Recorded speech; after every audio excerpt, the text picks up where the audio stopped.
টাটকা জ্যান্ত মাছ, টাটকা রক্ত মাছের মধ্যে।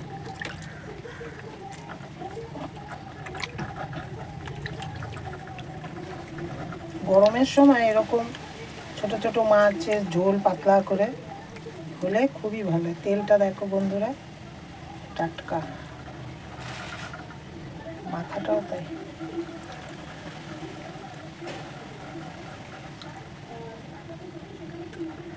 টাটকা মাছ,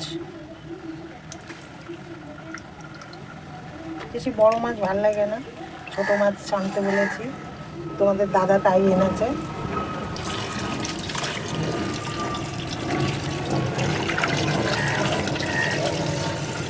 পরে আবার আসবো, মাছটা কি রান্না করবো তোমাদেরকে দেখাবো। রাখতে।